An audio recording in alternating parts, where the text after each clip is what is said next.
Hello, everyone, and welcome to another episode, I guess you could say, of Be Still. I know it's been a while since we have recorded a video. It's been a whole lot going on, but back and in light of right now, happy Women's History Month, guys, and an amazing month to be able to celebrate. We all are history. So celebrating each and every one of you as well. Yay. So as you can see, the background kind of changed a little bit just because I'm at home and I'm in my bedroom. So I usually don't like recording when my kids are here, and it just so happens that one is here.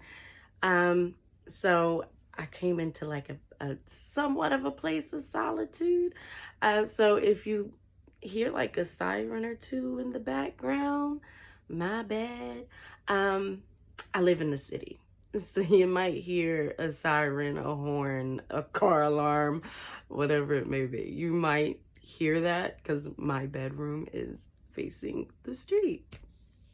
But I wanted to come to you guys, being that it is Women's History Month, we definitely want to celebrate women. From a personal level, I definitely this video is geared more so towards a specific type of woman.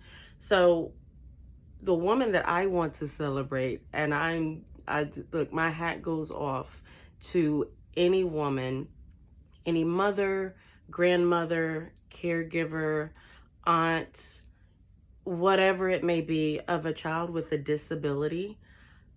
My hat goes off to you. It's when I tell you it's hard, and it doesn't have to be a physical disability. It doesn't have to be a mental disability. There's different forms of disabilities. I deal with a daughter with a disability, and it's rough. It's rough. Would I change it for the world? Absolutely not. If this is what God gave me, then it is what it is. So I definitely want to tip my hat to you guys because it's hard. And an even bigger tip to the ones that are doing it by themselves. You don't get the help that is needed, so you make it work. You figure it out, you make it work. The one thing that we do not do and will not do is give up on our kids. So whatever it is that we need to do, we do it and we get it done. For those that don't know what it entails, when you do have a child with a disability, you have doctor's appointments more than what you would ever expect. And it's not just one doctor. It's not the regular pediatric doctor. You have specialists, and you have, depending on the disease, you have more than one specialist. My daughter has her GI, her surgeon, her dietitian, her urologist, and then her regular pediatric doctor. That's 5 doctors that never see her on the same day, ever. Like, let's just do all of this in one. If you could be in the same building, that would be even better. But of course they're not. They never are. They never probably will be, at least not in the Northeast. It's a business. But along with different doctors' appointments comes copays. Unless you have the type of insurance where a copay isn't required. I know a lot of people with disability do receive Medicaid or Medicare, and they don't have to worry about copays. I don't. So I have a copay every time that I take my daughter to see one of her doctors, and she can have up to maybe 2 to 3 in a week, and it's a lot. So when she's not doing well, it's costly. It's very costly. And but there's been times, transparent, you miss appointments. Sometimes you can't make the appointments. Sometimes you can't afford to get to the appointment, depending on, I currently do not have a car, so I Uber. I went, let me tell you, I took my daughter last weekend. It was on a Sunday, so she's getting ready to have a procedure. I took her to get her COVID test. She had to have a COVID test prior to her having the procedure. It was $80 in total to get there, to get back. The best part about it is they were closed. That part. They were closed. So that was $80 down the drain. It's hard. There are it's definitely I would say the majority of it is scheduling. I mean, especially if you work. You work, you have other kids, your child has school, not to mention everything that comes with school. So it can be very overwhelming. It can be very overwhelming. So all of that to say, to go into, so today's topic is, can I get a break? Because there's so many times that you're like, God, can I just get a break? Because I'm pretty sure whether you have a child with disability or with a disability or not, there's times in your life where you just get hit back to back to back to back. Like you're getting out of one situation and then boom, here comes another one. And it's just never ending. And it can be like that with, dealing with a child with a disability or a loved one with a disability, not to just put it on kids. But even with that, it's overwhelming, and you find yourself sometimes in tears and you're like, God, can I please just get a break? Please, please give me a break. Just give me 1 month of nothing. Because a lot of times you find yourself, if you're not getting assistance, you find yourself sometimes robbing Peter to pay Paul. You fall behind. You got extra things that are on your plate and you're trying to play catch up. And just the moment that you think you're there, here comes something else. And it can be frustrating, and it's like, God, just give me a break. Like, let me catch up. Like, once I catch up, throw it at me, because I'll be in a better place. So I was asking this. I was praying. I was like, God, please, please don't let anything else happen. And one of the things that I heard, right, was why? Why do you need a break? Why do you need a break from something that you're considering a chore? And it's like, just kind of like accepting the fact that this is what it is. And I'll give an example. Like when I was growing up as a kid, I had chores to do. I ain't get paid to do my chores. Not at all. Did not get paid to do my chores. These kids got it lovely. Because it was explained to me, why would I pay you to do something that you're going to have to do all your life? Are you going to get paid to clean up behind yourself when you get your own house? Or when you have your own place? Are you going to pay yourself to clean up? Are you going to pay yourself to wash the dishes? Are you going to pay yourself to make your bed? No, you're not. You're going to do it. So now I'm asking God, oh God, can I please have a break? I'm treating this, and it just kind of like dawned on me, like I'm treating it as if it's a chore. And God is like, when are you going to accept? I'll give you a break when you accept that this is not a chore. And it really, I was actually in an Uber when all of this came to my mind, because I was so frustrated.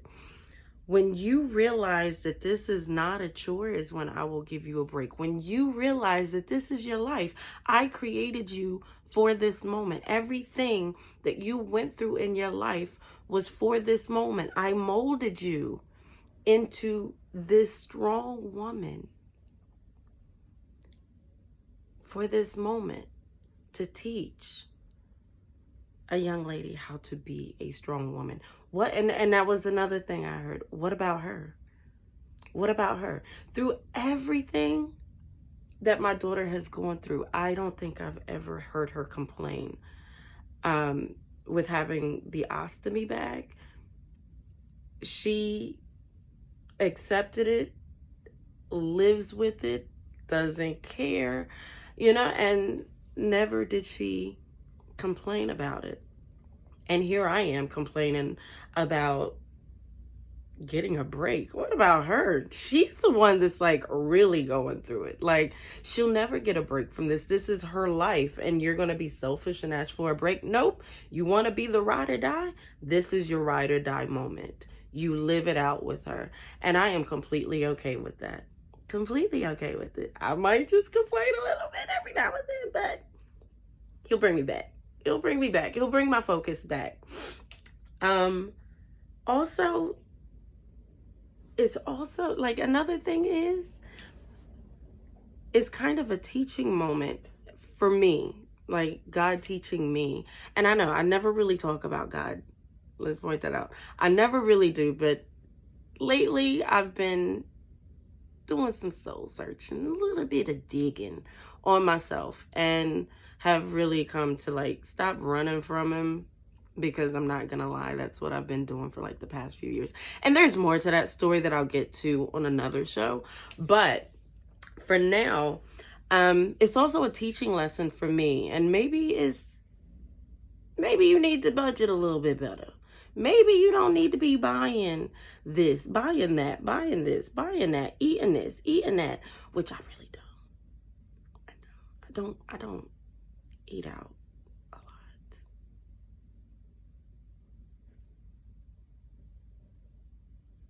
I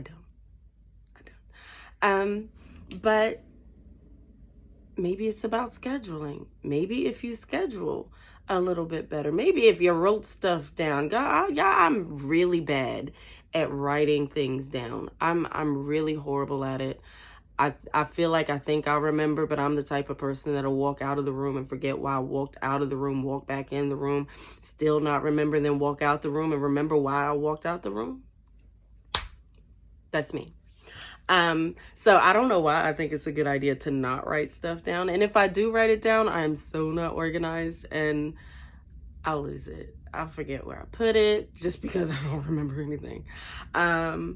But these are things that were just on my heart. To anyone that does deal or have to take care of a child with a disability, again, my hat definitely goes off to you guys, more than you know. It's rough. It's hard. It's also, sometimes you feel lonely. It can be a lonely place. You feel like people don't understand or won't understand, even though they empathize and sympathize with you. You feel like they don't. And then as a parent, you're there for your kid, but you don't feel that you have that support on your end, coming from others.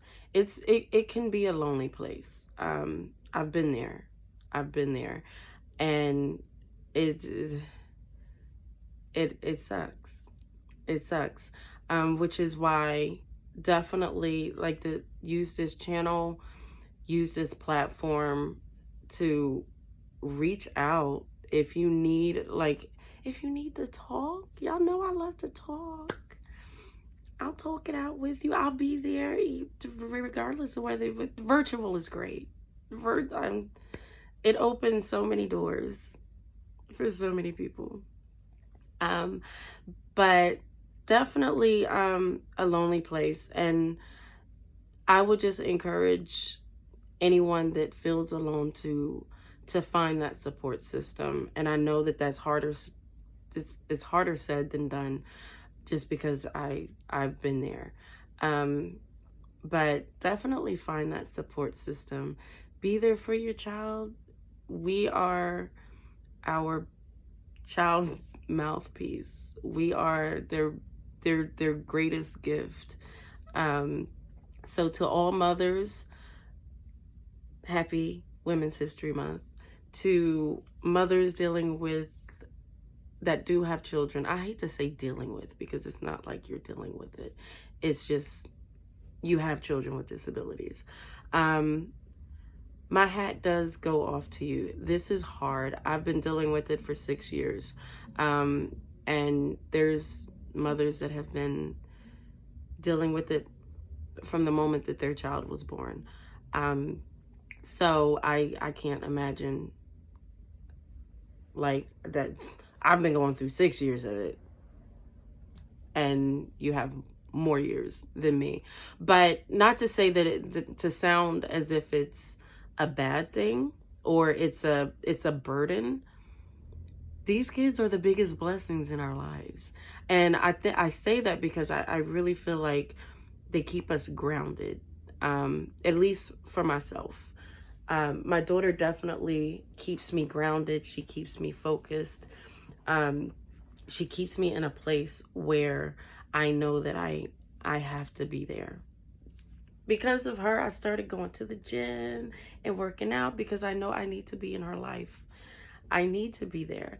And I want to be as healthy as I can so that I can be here as long as I can for her. So with that being said, guys, again, happy Women's History Month.